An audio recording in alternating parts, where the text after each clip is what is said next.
নমস্কার, গল্পাঞ্জলি চ্যানেলে আপনাদের স্বাগত। আমি রুমকি। আমার আজকের নিবেদন শীর্ষেন্দু মুখোপাধ্যায় রচিত ছোট গল্প ছেলেটা কাঁদছে।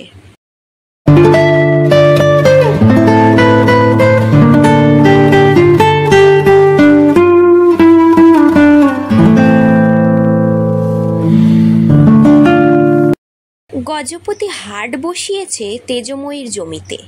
গেল হপ্তায় দুদিনই খুব জমেছিল। ভোরবেলা থেকে গরুর গাড়ি, রিক্সা, সাইকেল, ভ্যানে চারিদিক ছয়লাভ। জিনিস পড়তে পায়নি। সন্ধ্যার আগেই হাট সাফ। তাও ছাউনিগুলো এখনও সব তৈরি হয়নি। জমি উঁচু করতে যে কাদামাটি ফেলা হয়েছিল তা এখনও ভস ভসে। তাতে হাজার পায়ের ছাপ রোদে শুকিয়ে ঢেউ ঢেউ হয়ে আছে। দুপুরবেলা জনমনীষী নেই। এক হাতে মাথায় ছাতা, অন্য হাতে হ্যান্ডেল ধরে সাইকেল চালিয়ে নাড়াল থেকে ফেরার পথে গজপতি ফাঁকা হাটটার সামনে এসে নেমে পড়ল। তার মনটা ভালো নেই। লম্বা ছাউনি মোট 14খানা, ছোট গোটা 10। খড়, বাঁশ আর কাঠের খুঁটির এইসব চালা পয়লা ঝড়েই উড়ে যাবে। গজপতির খুব ইচ্ছে চালার মেঝেগুলো ইট দিয়ে বাঁধিয়ে দেয়। খরচের ভয় তেমন নেই। প্রথম 6 মাসটা খাজনা না নিলেও তারপর থেকে হাটের আয় ভালোই হবে, পুষিয়ে যাবে। কিন্তু মুশকিল হলো জমিটার একজন 4 আনির হিস্সাদার আছে। সে যে কবে এসে উদয় হয়। ঠেকা দেওয়ার কাঠিতে সাইকেলটা দাঁড় করিয়ে এই রোদে গজপতি জমিতে নেমে পড়ল। দুটো চালা এর মধ্যেই একটু হেলে পড়েছে। কয়েকটা খড় চালে টেনে নিয়ে গেছে কেউ। এসব অবশ্য হবেই। গজপতি ঘুরে ঘুরে পায়ের ছাপই দেখে। স্বর্গত তেজময়ীর এই হাটে মানুষ আসছে। মানুষ যেখানে আসে সেটাই তো তীর্থ। রাজবাড়ির পিলখানায় বহুকাল আগে একসঙ্গে 14টা হাতি দেখেছিল গজপতি। সুর দোলাচ্ছে, শরীর দোলাচ্ছে। একসঙ্গে 14 হাতি। কি যে সুন্দর, কি যে অবাক করা দৃশ্য। ইচ্ছে ছিল নিজে একটা পিলখানা বানাবে। ঠিক ওই রকম 14টা হাতি থাকবে তাতে। সারাদিন দুলবে আর দুলবে। ছেলেবেলায় মনের জমিতে কত আগাছা জন্মায়। বড় হয়ে আগাছা নিড়িয়ে বিষয় বুদ্ধির বীজ বুনে দিতে হয়। এই হাট বসানোর মধ্যে গজপতির বিষয় বুদ্ধিটাই সবাই দেখে। তা দেখুক। রাজবাড়ির পিলখানা খালি করে সেই স্বপ্নের হাতিরা চলে গেছে। তবু এখনও চোখ বুঝলেই সেই 14 হাতির ধীর লয়ে নাচের দোল যেমন দেখতে পায় গজপতি, তেমনি এই হাটটাকেও সে দেখতে পায়। তার জমি জিরেত নেই, পয়সা কড়ি নেই। বলতে কি, একটা বয়স পর্যন্ত সে তেজময়ীর পোষা কুকুরটার মতোই ছিল। জামবনিতে নিজের পৈতৃক বাড়ির রাবণের সংসারে একটা রোগা বউ আর একটা বোকাশোকা ছেলে কষ্টে সৃষ্টে বেঁচে ছিল মাত্র। বিয়ের বছর দুয়ের মধ্যেই তেজময়ী বেঁচে থাকতে বউ ছেলের কাছে ফিরে যায়নি। বউ আসতে চায় না। বোকা ছেলেটাকে গাঁ শুদ্ধ ছেলেপুলেরা খেপায়। নষ্ট মেয়ে মানুষ বলে তেজময়ীর নিজেরও সুখ ছিল না। অনুতাপ ছিল সেই জ্বালা পোড়াই বুড়ো হওয়ার অনেক আগেই মরে গেল। মরার সময়েও ভারী সুন্দর দেখতে ছিল তেজময়ী। আর তেজও কিছু কম ছিল না। সকলের নাকের ডগাতেই বিধবা হয়ে গজপতির সঙ্গে বাস করত। কেউ কিচ্ছু বলতে সাহস পায়নি। এমনকি স্কুলের হেডমিস্ট্রেস পদ থেকে তাকে সরানোর কথাও ওঠেনি তখনও। তেজময়ীর স্বপ্ন ছিল ওই স্কুলটা। দিন রাত তার ওই ছিল ধ্যান জ্ঞান। গজপতি তেজময়ীর কাজে লাগতো বটে, কিন্তু তার জীবনেও কোনো অংশে সে ছিল না। গজপতি ভাবে, সে না হয়ে অন্য কেউ হলেও বোধহয় তেজময়ীর চলে যেত। শুধু জ্যোৎস্না ফুটলে তেজময়ী বারান্দার ইজি চেয়ারে বসত। সিঁড়িতে বসে বাঁশি বাজাতো গজপতি। মাঝে মাঝে তখন সে তেজময়ীর চোখে জল চিকচিক করতে দেখেছে। এছাড়া আর কোনো দুর্বলতা ছিল না। নামের সঙ্গে স্বভাবের এমন মিল ছিল। আর গজপতির উল্টো। সে 14টা হাতি গজপতির 7 জন্মেও হওয়ার নয়। তবু ভারী নামটা বয়ে বেড়াতে হচ্ছে। তবে হাতি না হোক, একটা হাট বসানোর স্বপ্ন বহুদিন হলো দেখছে গজপতি। মেলা লোক জড়ো হয়, বিকিকিনি করে, মেলামেশা হয়। হাটের এই চরিত্রটা বড় ভালো লাগে তার। হাট বাজারের মতো জিনিস নেই, কিন্তু এখন এই খাঁ খাঁ দুপুরে হাটের চালার নিচে বসে হাট বসানোর অর্থহীনতাই টের পায় গজপতি। মানুষ চলে যায়, তার পায়ের ছাপও চিরকাল থাকে না। তবে থাকে কি? 2 বিঘে জমি, কিছু নগদ টাকা গজপতি পেল তেজময়ী মরার পর। তাই দিয়ে এই হাট। কিন্তু 4 আনার হিস্সেদারটা যে কে তা বুঝে উঠতে পারছে না। 2খানা চিঠি দিয়েও জবাব মেলেনি। বেঁচে থাকতে তেজময়ীর মুখ থেকে নামটাও কখনো ফসকায়নি। তাহলে লোকটা কে? এই চিন্তায় গজপতির চুল পাকতে লেগেছে। রাতে দুঃস্বপ্ন দেখছে, ভালো হজম হচ্ছে না। হাট বসানো বড় সহজ কথা নয়। জমির দখল পেতে বিস্তর ঝামেলা আছে। এখনও সত্যিকারের দখল পায়নি। হাট বসানোর অনুমতি আদায় করা, ঢোল সহবত করে লোককে জানান দেওয়া, ব্যাপারীদের ঠেলে ঠুলে নিয়ে আসা, এই করতে গিয়ে গজপতির কণ্ঠমণি বেরিয়ে পড়েছে। তবু একটু খুঁত থেকে গেল যে ওই যোগেন ঘোষ 4 আনার হিস্সেদার। মনে মনে তাকে ছকে ফেলেছে গজপতি। দৈত্যের মতো বিকট চেহারা, রোমশ, রেগে গেলে বিপুল 2 হাতে বুক চাপড়ায়, চোখের দৃষ্টি খুনির মতো। হয়তো সত্যিকারের খুনি। গজপতি কাল রাতেও স্বপ্ন দেখেছে যোগেন ঘোষ এসে তার গলা ধরে ঝাঁকুনি দিয়ে বলছে, 4 আনা মানে পুরো 16 আনাই আমার। তুই তো তেজময়ীর গিফট ছিলি, তোর আবার হিস্সা কিসের? ভয়ের কথা হলো তেজময়ীর পদবীও ছিল ঘোষ, যোগেনেরও ছিল। তার রক্তের সম্পর্ক থেকে থাকলে কোর্ট কাছারিতে অনেক দূর গড়াবে। অন্যদিকেও খবর সুখের নয়। নাড়াল থেকে জামবনি কাছে হয়। সরাসরি জামবনিতে গিয়ে ডাকাবুকো ভাইপোদের পাল্লায় পড়তে সাহস হয়নি বলে নাড়ালে ঘাপটি মেরে বসে কাল থেকে বউ ছেলের খোঁজ করছিল গজপতি। নাড়ালের হাবু নস্কর বন্ধু লোক, মুরব্বিও বটে। তাকে ধরে খোঁজ নিয়ে জেনেছে ভাইপোরা খুব শেয়ানা হয়েছে। কাকার খবরও তারা রাখে। তবে ফাঁকা গায়ে ঢুকলেই ঠ্যাং ভেঙে দেবে। বউকেও খবর পাঠিয়েছিল গজপতি, কিন্তু বউ হারুকে বলেছে, সে মানুষটার সঙ্গে এতকাল যখন ঘর করিনি তখন আর শেষ বয়সে করতে যাব কেন? এ বাড়িতে ঝিয়ের মতো খাটছি, তাই খাটব। গজপতির বোকা ছেলেটা সে বাড়িতে গরু টরু রাখে। সে নাকি ভারী বিয়ে পাগলা। গাঁয়ের লোকেরা তার পিছুতে লাগে অহরহ। ভাবলে কষ্ট হয়, বোকা ছেলেটার পিছুতে লাগে কেন সবাই?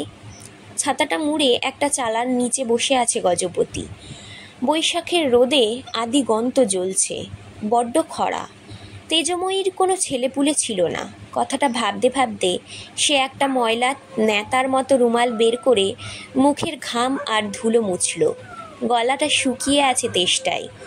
হাটে জলের বন্দোবস্ত নেই, করতে হবে, নইলে এই মাঠের হাট অকালে পাত্তারি গোটাবে। গেল হপ্তায় 2 দিনই হাটের লোক আশেপাশে পুকুর বা টিউবওয়েলে জল খেতে গিয়ে পড়শিদের ঢিল আর গালমন্দ খেয়েছে। হবে, সবই হবে। মস্ত ইঁদারা বা পুকুর, টিপকল, মাঠটা ছেয়ে যাবে দোচালায়। এত বড় হাট কেউ দেখেনি। পূর্বাধারে একটা গোহাটা করারও ইচ্ছা আছে গজপতির। শিবরাত্রিতে মেলা বসাবে। কে জানে, তেজময়ী খুব শিবরাত্রি করত। নিচু চালা থেকে একটা গরু খড় টেনে খাচ্ছিল। সেটাকে তাড়িয়ে গজপতি ফের ছাতা মাথায় সাইকেলে চাপল। বাড়িটাও তেজময়ীর। উইল অনুসারে এখন গজপতির, তবে সর্বত্রই ওই এক অদেখা 4 আনার হিস্সেদার। বাড়িতে 2টো মাত্র ঘর, একটু বারান্দা, ভিতরে একটু উঠোন, উঠোনে পাতকুয়ো। 4 আনা ভাগাভাগি কি করে যে হবে তা মাথায় আসে না গজপতির। আর ভাগাভাগি যে হবে তার কোনো ঠিক নেই। দৈত্য যোগেন ঘোষ এসে যদি তাকে ঘাড় ধরে ভিটে ছাড়া করে, তাহলেও তা কেউ গজপতির পক্ষ নেবে না। তেজময়ীর জারকে এ অঞ্চলের লোক ভালো চোখে দেখে না। তারা ঠিক যোগেনের পক্ষ নেবে। গজপতির পাতকর ঠান্ডা জলে স্নান করে ভাত রেঁধে খেলো, একটু গড়িয়ে নিল। সন্ধেবেলা মস্ত চাঁদ উঠলে পরে সিঁড়িতে বসে বাঁশি ধরল গজপতি। বারান্দার ইজি চেয়ারে তেজময়ীও এসে বসল। চোখ বুজে বাঁশির মধ্যে বুকের সবটুকু বাতাস উজাড় করে দিতে দিতেই স্পষ্টই টের পায় সে তেজময়ীকে। এত লোক থাকতে ওই সুন্দর মেয়েটা যে কেন গজপতিকেই তুলে এনেছিল তা কখনো জেনে নেওয়া হয়নি। সত্যি বটে, বয়সকালে গজপতির চেহারাটা ছিল কেষ্ট ঠাকুরের মতো। মাজা রং, ঢুলু ঢুলু চোখ, টলটলে মুখ, আর ছিল বাঁশি। কিন্তু শুধু এটুকুতেই ভুলবার মানুষ তো তেজময়ী ছিল না। তবে জ্যোৎস্নাটা বড় ধাঁ ধাঁ করছে, গুলিয়ে যাচ্ছে সব কিছু। একটা বয়সের পর জ্যোৎস্নাটাও ভালো লাগে না বোধ হয়। কিছুই তো আর থেমে নেই, সব পাল্টে যাচ্ছে। গজপতির কেষ্ট ঠাকুরের মতো চেহারাটা এখন শুকিয়ে হত্যুকি। বাঁশির দমেও আজকাল টানাটানি। তেজময়ী নেই, খামোকা চাঁদটা জ্যোৎস্নার কিরাদানি দেখাচ্ছে। ভারী ছটফট করছে মন। তার বোকা ছেলেটাকে কারা ঢিল মারে। একটা রিকশা এসে থেমেছে সড়কে। এতক্ষণ লক্ষ্য করেনি গজপতি। একটা মোটা মতো লোক নেমে পয়সা দিচ্ছে এতক্ষণে। গজপতি চেয়ে রইল। লোকটা একটা বাক্স হাতে সোজা সামনে এসে বলল, বেশ বাজান তো মশাই, শুনতে ইচ্ছে করে। গজপতি জ্যোৎস্নায় লোকটাকে ঠাহর করতে এক দৃষ্টে চেয়েছিল। লোকটা বলল, চিনবেন না, রানীগঞ্জ থেকে আসছি চিঠি পেয়ে, আমার নামই যোগেন। যেন চমকাবার কথা তেমন চমকালো না গজপতি। বোধহয় যোগেন যে একদিন আসবেই তা বুঝতে পেরে মনটা ভিতরে ভিতরে তৈরি ছিল। গজপতি ঠক করে উঠে বলল, রাতে এখানেই খাবেন তো, ভাত চাপাই গিয়ে।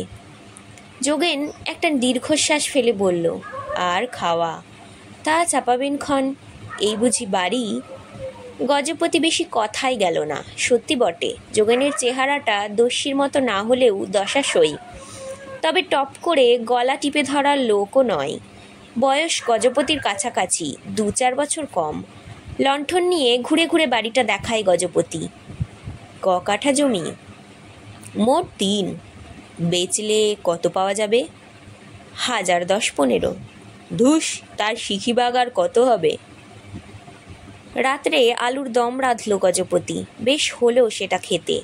যোগেন প্রথম দফা ভাত শেষ করে আলু দুহাতা নিয়ে বলল, উনি ছিলেন আমার মা।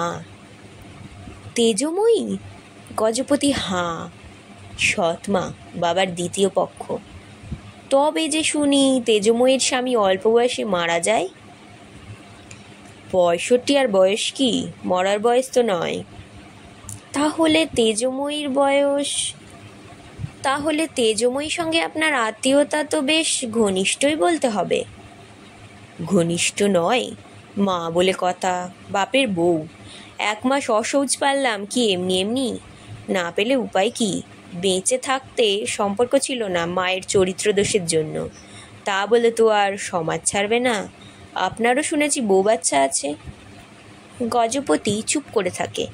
যোগেন আর একবার আলুর দম চেয়ে নেয়। বলে, আমি অবশ্য মায়ের দোষ দেখি না, কাঁচা বয়সের বিধবা, অমন হতেই পারে। আপনি বাঁশিটাও বেশ ভালোই বাজান। গজপতি লজ্জা পায়, ভাত নাড়াচাড়া করে। পরদিন সকালে যোগেনকে রডে বসিয়ে সাইকেল মেরে হাটে নিয়ে এলো গজপতি। এই সেই হাট যার কথা বলছিলাম। যোগেন খুব আলগোছে দেখছে, তেমন আগ্রহ প্রকাশ করছে না। শুধু বলল, নতুন বসিয়েছেন বুঝি? চলছে কেমন? খুব চলবে। ভালো, চললেই হলো। এর নাম দিয়েছি তেজময়ীর হাট। নামটা ভালো না? মায়ের নামে হাট, তার আর ভালো মন্দ কি? হঠাৎ গজপতি যোগেনের হাতটা চেপে ধরে বলে, হাটটা যখন হয়েছে তখন থাক, তুলে দেবেন না। যোগেন তার ঘন ভ্রু তুলল। আমি কে? মোটে তো 4 আনার হিস্সা। রানীগঞ্জে আপনি কি করেন? অনেক কারবার ছিল মশাই, সব তুলে দিয়েছি। এখন একটু কয়লার বিজনেস টিম করে চলছে। লাখপতি সব ঠিকাদার চারদিকে হাজার হাজার টাকা ঘুষ ফেলছে। আমি কুড়িয়ে বাড়িয়ে যা পাই। তাহলে এসে এখানেই বরং জেঁকে বসুন। আর আপনি? আমার একটা কাজ আছে। কি কাজ?